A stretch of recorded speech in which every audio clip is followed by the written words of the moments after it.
নবম শ্রেণীর পাঠ্য নীরেন্দ্রনাথ চক্রবর্তীর লেখা আবহমান কবিতাটিতে এর আগের একটি পর্বে তোমাদের কাছে কয়েকটি প্রশ্ন উত্তর সহ আলোচনা করেছিলাম।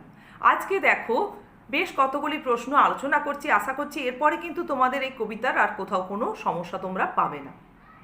আজকে দেখো 3 নম্বর প্রশ্ন যে লাইন ধরে দেওয়া হয়েছে, ফুরোয় না সেই একগুঁয়েটার দুরন্ত পিপাসা, লাইনটির তাৎপর্য বিশ্লেষণ করতে হবে।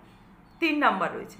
তাহলে এখানে আমরা উত্তরে কি বলবো না, কবি নীরেন্দ্রনাথ চক্রবর্তী আবহমান কবিতায় মূলত পল্লী প্রকৃতিতে যে সমস্ত মানুষেরা জন্মগ্রহণ করেছেন বা এসেছেন বা নিবিড় অনুরাগে তাদের বাসস্থান গড়ে তুলেছেন, কিন্তু একটা নির্দিষ্ট সময় ধরেই পল্লী প্রকৃতিতে সময় অতিবাহিত করার পর বা জীবনের একটা অংশ এখানে কাটানোর পর একটা সুন্দর মায়ার বন্ধন এখানে তারা তৈরি করেছিল ঠিকই, কিন্তু বিশেষ প্রয়োজনে হোক বা নাগরিক সুখভোগের চাহিদার কারণেই হোক, কর্মসংস্থানের জন্য হোক, তাদের এই ভিটেমাটি বা তাদের জন্মস্থান ত্যাগ করে অন্যত্র যেতে হয়েছিল। কিন্তু সেই নাগরিক জীবনের একটা দীর্ঘ সময় অতিবাহিত করার পর যে জন্মভূমির সঙ্গে তাদের একটা নারীর অবিচ্ছেদ্য সম্পর্ক রয়েছিল, সেটা আবার প্রবল হয়ে ওঠে তাদের মনের মধ্যে। সম্পর্কটা যেন নতুন করে একটা মাত্রা পায়, ফিরে আসতে চায় সেই সমস্ত মানুষগুলো তাদের পল্লী প্রকৃতির বুকে, তাদের জন্মভূমির বুকে। এই অনুভূতিটা নিয়েই কিন্তু কবি কবিতায় সেই সমস্ত মানুষগুলোর মনের মধ্যে যে প্রবল আকাঙ্ক্ষা কাজ করছে তাদের ভিটেমাটি বা জন্মভূমিতে ফিরে আসার জন্য, তাকেই এখানে একগুঁয়ের দুরন্ত পিপাসা শব্দবন্ধের মধ্য দিয়ে তুলে ধরতে চেয়েছেন। দেখা গেছে তাদের সেই পল্লী প্রকৃতিতে ফিরে আসার যে দুরন্ত পিপাসা, অর্থাৎ মনে মনে যে প্রবল আকাঙ্ক্ষা কাজ করছে, সে কারণেই কিন্তু দেখা যাচ্ছে তারা ঘাসের গন্ধের যেন একটা আঘ্রাণ অনবরত নিয়ে চলেছে, সারা শরীর জুড়ে যেন সেই ঘ্রাণ তারা অনুভব করছে। আবার আকাশের যে নক্ষত্র বা তারার দিকে চেয়ে চেয়ে তারা যেন স্বপ্নের একটা মায়াজাল বুনে চলেছে।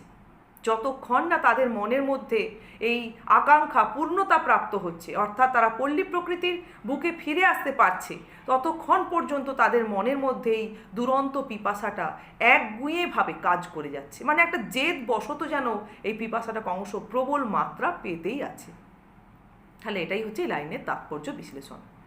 এখানে মূলত কবি সেই মানুষগুলোর অনুভূতি এত প্রবলভাবে অনুভব করেছেন, নিজে তাদের সেই অন্তরের অনুভূতিগুলোকে খুব সুন্দরভাবে ফুটিয়ে তুলতে পারছেন। আচ্ছা, এরপরের প্রশ্ন দেখো আজকে, নেভে না তার যন্ত্রণা যে দুঃখ হয় না বাসি। তাহলে এখানে লাইনটির প্রাসঙ্গিকতা উল্লেখ করে তাৎপর্য বিশ্লেষণ করতে হবে আমাদের। যে কোনো লাইনেরই তাৎপর্য বিশ্লেষণ করতে দিলে আমাদের প্রাসঙ্গিকতা অতি অবশ্যই বলতে হয়। এর আগের প্রশ্নটার উত্তরেও কিন্তু আমরা প্রাসঙ্গিকতার আলোচনা করেছি।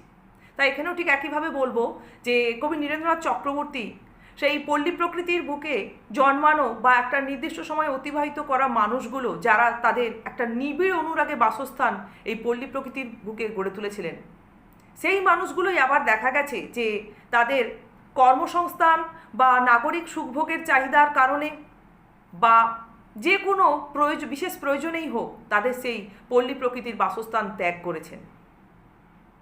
কিন্তু নাগরিক জীবনে গিয়ে একটা নির্দিষ্ট সময় অতিক্রম করার পর তাদের মনের মধ্যে সেই পল্লী প্রকৃতির প্রতি প্রবল আকর্ষণ ক্রমশ প্রগাঢ় হতেই রয়েছে।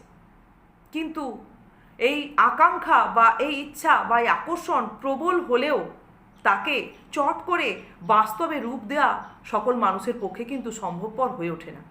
বাস্তবকে কিন্তু আমাদের মেনেই চলতে হয়।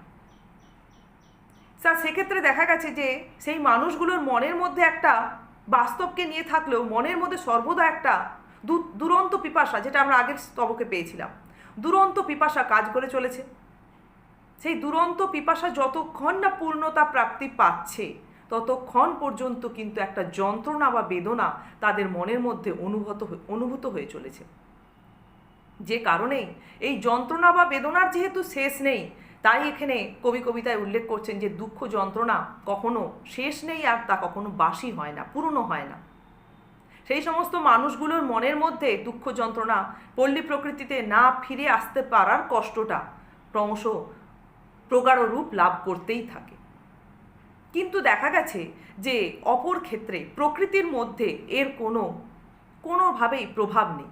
প্রকৃতির মধ্যে যে একটা চিরন্তন সৌন্দর্য, সেটা কিন্তু কুন্দ ফুলের হাসির মধ্য দিয়ে প্রতিকায়িত হচ্ছে। দেখা যাচ্ছে পল্লী প্রকৃতির বুকে যেমনভাবে সূর্য উদিত হয়, সূর্য অস্ত যায়, সন্ধ্যার সময় নদীর ক্লান্তি নিবারণকারী যে স্নিগ্ধ বাতাস প্রবহমানতা, সেটাও কিন্তু স্বাভাবিকভাবেই পল্লী প্রকৃতির বুকে বজায় রয়েছে, হয়ে চলেছে। সেখানে কোনোভাবেই এই নগরবাসী মানুষগুলো যারা পল্লী প্রকৃতির ভিটেমাটি ছেড়ে থাকার কারণে যন্ত্রণায় দগ্ধ হচ্ছে, তাদের যন্ত্রণার প্রভাব পড়ছে না। প্রকৃতির চিরন্তন সৌন্দর্য কিন্তু চিরন্তনই রয়েছে। আবার এই যন্ত্রণাটাও কিন্তু তাদের মনের মধ্যে চিরন্তনতা লাভ করছে। দুটোই যেন এখানে চিরকালের, দুটোই আবহমান। কবি কবিতায় কিন্তু এভাবেই এই জিনিসটাকে ব্যক্ত করেছেন। তাই এখানে আমরা এই লাইনটির তাৎপর্য এভাবেই বিশ্লেষণ করব। কবিতার নাম, উত্তরটা এখানে শেষ। তাহলে কবিতাটার নাম যেহেতু আবহমান, দুটো জিনিস কিন্তু আবহমান। একদিকে এই পল্লী প্রকৃতির সৌন্দর্য যেমন আবহমান, আবার পল্লী প্রকৃতির বুকে বড় হওয়া মানুষগুলো একটা নির্দিষ্ট সময় তারা এখানে কাটালেন, নিবিড় অনুরাগ একটা বাসস্থান গড়ে তুললেন, আবার তারা তাদের যে কোনো কারণে হোক নগর অভিমুখী তারা হলেন। ফলে তাদের মনের মধ্যে একটা সময় পর এই জন্মভূমির প্রতি আকর্ষণ, সে কারণে তাদের মনের মধ্যে বেদনা বা যন্ত্রণা, এটাও আবহমান। বা বেদনা, যন্ত্রণা বা তাদের ফিরে আসার আকাঙ্ক্ষা, দুরন্ত পিপাসা, এটাও আবহমান। তাহলে এখানে দুটো দিককেই কবি কবিতায় আবহমান হিসেবে দেখিয়েছেন, চিরকালের হিসেবে ফুটিয়ে তুলতে চেয়েছেন। দেখো এর পরের প্রশ্ন কি দেওয়া হয়েছে। এর পরের প্রশ্নে বলা হচ্ছে মূলত, দেখো তোমাদের কবিতাতে লক্ষ্য করলে টেক্সট পোর্শনে দেখবে যে তিনটি যে মূল স্তবক রয়েছে, তার শেষ দুটি লাইনে এই লাইন দুটি রয়েছে। ফুরোয় না তার কিছুই ফুরোয় না, নোটে গাছটা বুড়িয়ে ওঠে কিন্তু মুড়োয় না। এই দুটি লাইন তোমরা দেখবে তিনটি স্তবকের শেষে রয়েছে, অর্থাৎ তিনবার আমরা এই দুটি লাইনকে পাচ্ছি। তাই এখানে এই লাইনগুলির ব্যবহারের প্রাসঙ্গিকতা কি, কবি কেন এই লাইনগুলিকে এখানে তুলে ধরছেন, কি বোঝাতে চাইছেন এর মধ্য দিয়ে? তাহলে কি ফুরোয় না? এখানে সেই পল্লী প্রকৃতির বুকে জন্মানো নিবিড় অনুরাগে বাসস্থান গড়ে তোলা মানুষগুলো, তাদের জীবনের একটা সময় অতিবাহিত করা মানুষগুলো যারা নানান কারণে শহর অভিমুখী হয়েছেন এবং শহরে একটা নির্দিষ্ট সময় অতিবাহিত করার পর তাদের মনের মধ্যে যে ভিটেমাটি বা জন্মভূমির প্রতি, সেই পল্লী প্রকৃতি কেন্দ্রিক পরিবেশের প্রতি তাদের যে সঙ্গে যে একটা নারীর বন্ধন ছিল, সেটা আবার প্রবল রূপ নিয়েছে মনের মধ্যে, যে কারণে তাদের মন অনবরত ছটপট করে চলেছে কখন তারা আবার তাদের সেই ভিটেমাটির বুকে গিয়ে দাঁড়াবে। কিন্তু বাস্তবে হয়তো সেই মুহূর্তে সেটা সম্ভবপর হয়ে উঠছে না। তাহলে সেই মুহূর্তে সেই মানুষগুলোর মনের যে যন্ত্রণা, সেটাই কিন্তু কবি কবিতায় তুলে ধরতে চেয়েছেন। তা এখানে মূলত যে প্রশ্নটা দেখো, বলা হচ্ছে ফুরোয় না তার কিছুই ফুরোয় না। তাহলে কি ফুরোয় না? না এই যন্ত্রণা কখনো ফুরোয় না, এই আকর্ষণ কখনো ফুরোয় না, আবার ফুরোয় না এই প্রকৃতির মধ্যে যে প্রাকৃতিক সৌন্দর্যের যে চিরন্তনতা, সেটাও কিন্তু ফুরোয় না। প্রকৃতির মধ্যে পল্লী প্রকৃতির যে সৌন্দর্য, সেটা কিন্তু কোনোভাবেই ম্লান হয়নি। এই প্রকৃতির বুকে যে মানুষগুলো জন্মেছিল, এখানে তারা তাদের বাসস্থান গড়ে তুলেছিল, কিন্তু তারা যে কারণেই হোক এই বাসস্থান ছেড়ে চলে গেছে, তার প্রভাব কিন্তু কোনোভাবে পল্লী প্রকৃতির সৌন্দর্যের ওপর পড়েনি। অর্থাৎ প্রকৃতির যে সৌন্দর্যের সম্ভার নিয়েছিল, সে কিন্তু সেই সৌন্দর্যের সম্ভার নিয়েই অপেক্ষা করছে কখন তার বাসীরা, কখন তার সেই পল্লীবাসীরা আবার তার বুকে ফিরে আসবে। পরের লাইনটা যেটা বলা হচ্ছে, নোটে গাছটা বুড়িয়ে ওঠে কিন্তু মুড়োয় না। দেখা গেছে এই পল্লীবাসী যারা শহর অভিমুখী হয়েছিলেন, তাদের হয়তো একটা সময় অতিক্রান্ত হওয়ার ফলে বয়স বেড়েছে, বার্ধক্য তাদের জীবনে উপনীত হয়েছে ঠিকই, কিন্তু তাদের আকর্ষণের মধ্যে কোনো বার্ধক্যের ছাপ পড়েনি।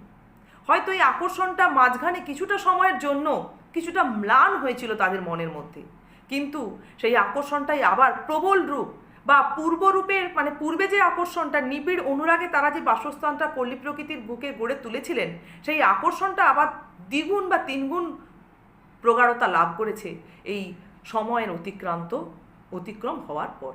সময় অতিবাহিত হওয়ার পর। এটাই বোঝাতে চাইছেন যে নোটে গাছটা বুড়িয়ে গেলেও, অর্থাৎ বয়স বাড়লেও সেই আকর্ষণ কোনোভাবেই ম্লান হয় না, অর্থাৎ মুড়োয় না, শেষ হয়ে যায় না একেবারে কখনোই। আচ্ছা, এবারে আজকে দেখো লাস্ট যে প্রশ্নটা দেওয়া হয়েছে তোমাদের। আমি এর আগের ভিডিওতেও বলেছি যে 4টি লাইন কবি কবিতায় 4বার ব্যবহার করেছেন, কিন্তু শেষ অংশে দেখবে এই 4টি লাইনের যে শেষ 2টি লাইনের মধ্যে মূলত 3 নম্বর লাইনটাতে একটু অন্যরকম রয়েছে। সেই লাইনটা ধরেই কিন্তু প্রশ্নটা দেওয়া হয়েছে। এখনও সেই ফুল দুলছে ফুল সন্ধ্যার বাতাসে। এখানে এখনও শব্দটি প্রশ্ন তোমাদের দেওয়া হয়েছে, এখনও সেই ফুল দুলছে। এর আগের স্তবকগুলিতে দেখো, মানে এই যে 4টি লাইনের স্তবক, সেখানে আমরা দেখো ছোট্ট একটা ফুল দুলছে। এটা কিন্তু আমরা পেয়েছি 3 জায়গায়, আর শেষের এই 4টে লাইনের মধ্যে পাওয়া যাচ্ছে এখনও সেই ফুল দুলছে। কেন? এখানে এখনও শব্দটির ব্যবহারের তাৎপর্য কী? যদি 3 নাম্বার থাকে তাহলে ছোট্ট করে উত্তর বলবো, আর এখনও শব্দটি যদি 5 নাম্বারে যদি এখানে থাকে, তখন আমাদের পুরো কবিতাটার যে বিষয়টা কবি উপস্থাপন করতে চেয়েছেন, আবহমান নামটা কেন দিয়েছেন, যেটা এক্ষুনি তোমাদের কাছে আলোচনা করছিলাম, সেই বিষয়টা নিয়েই কিন্তু কবিতার পুরো বিষয়বস্তু নিয়েই কিন্তু তখন উত্তরটা লিখতে হবে।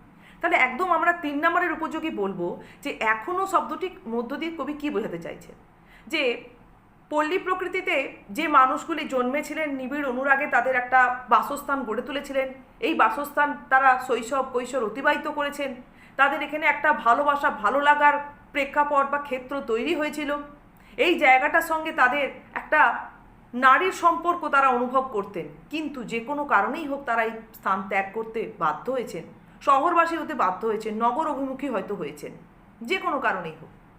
কিন্তু দেখা গেছে যে একটা সময় অতিবাহিত হওয়ার পর, বার্ধক্য সময় হোক বা যে সময়ই হোক, তাদের মনের মধ্যে সেই বাসস্থান বা জন্মভূমির প্রতি, পল্লী প্রকৃতি কেন্দ্রিক প্রকৃতির প্রতি প্রবল আকর্ষণ আবার জাগ্রত হয়েছে, এবং সেই মানুষগুলি চেয়েছেন আবার সেই পল্লী প্রকৃতির বুকে ফিরে যেতে।